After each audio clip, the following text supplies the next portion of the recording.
Welcome to Texas Ranching. Today I'm going to show you how to change your oil. So what are the reasons for changing your oil? Number one, it's cheaper. Number two, and you know you're not getting ripped off because you might have seen, there's a lot of videos on YouTube of people taking their car to a shop to get their oil changed. They put a camera under the car to see what the mechanic's actually doing, and they're putting the drain plug in before all the oil drains out so they don't have to put as much oil in it. So there's going to be a few things you want to know before you change your oil. There's going to be a few things that you're going to need. You're going to need an oil filter because when you change the oil, you also replace the filter. You're also going to need oil. So to find your oil, you can either pop the engine or pop the hood, and sometimes it'll have it on the oil cap.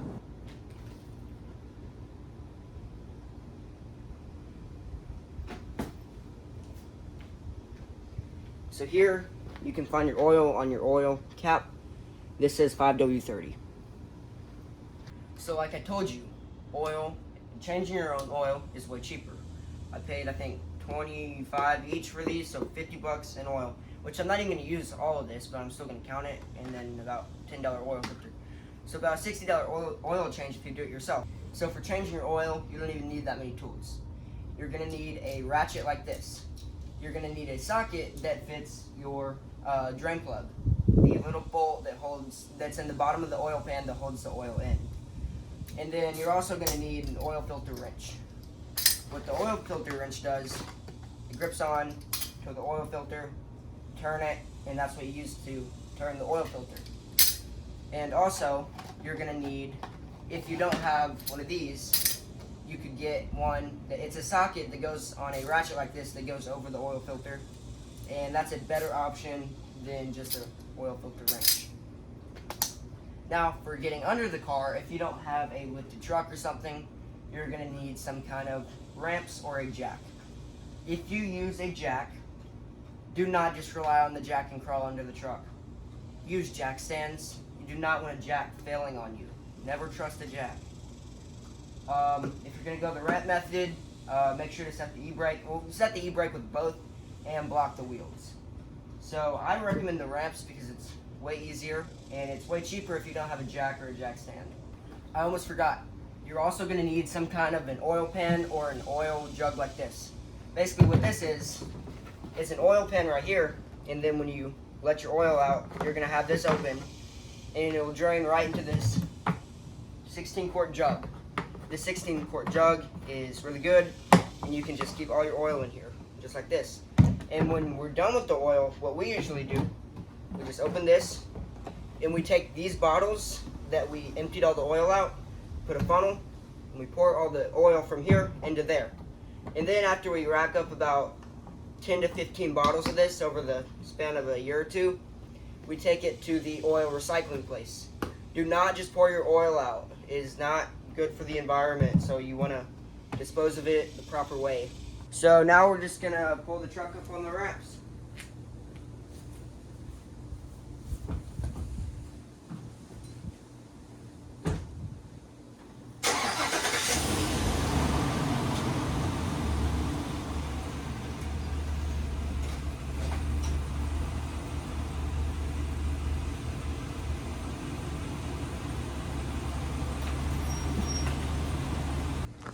So now what you're going to do, you took the oil filter box that you just pulled the new one out of, put the old one in there. And then the oil, what we're going to do, we're going to put the plug back on this. That. And then we're going to grab a funnel, and in the grass, not on the concrete, we're going to pour this oil into the jugs that we're about to empty into the truck. Facing, and you want to make sure it's going to hit the oil pan. So you got to be real careful to get out of the way when you do this.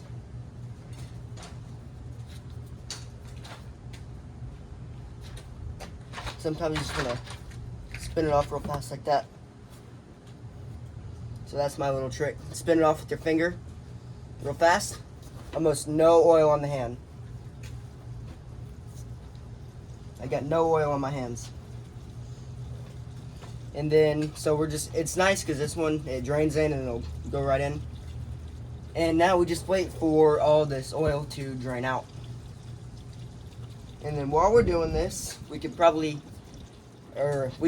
crack open the oil filter. So I'm gonna go grab the wrench right now. Just unscrew it like this. Try not to spill oil. And we're just gonna let that drain out just like that. Also, don't do this when it's hot. The engine oil is just warm right now, which is just perfect to where it'll come out pretty nice. But do not do this when it's hot, because you do not want to burn yourself.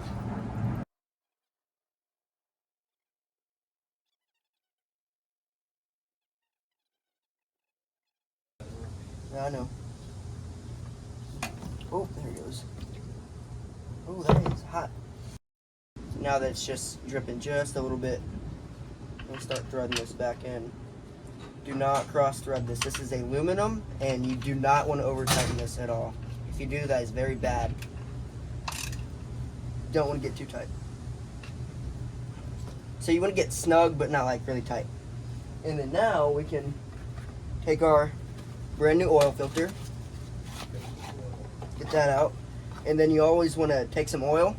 And you see this O-ring right here? It's dry and it does not come lubricated. So you want to take your finger, put oil on that, right? Just like that. If you don't, when you're tightening it, it will possibly rip the O-ring. It's not easy when there's a bunch of oil on the oil filter and the wrench slips. So that's about good, about right there, to where it's putting tension on my arm, but it's not putting like absurd lots of tension.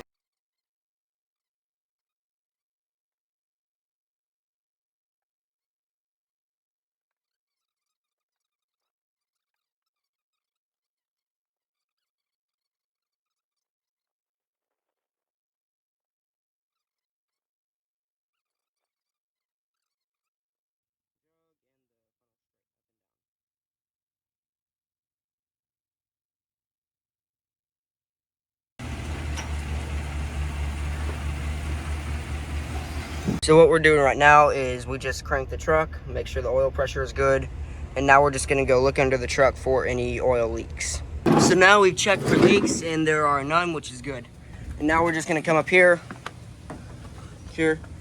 and we are going to check it at the dipstick. So now what you can do, if you have one of the ones that has controls like this, you can go to your settings, you can go up to your oil life, let me find it, there it is.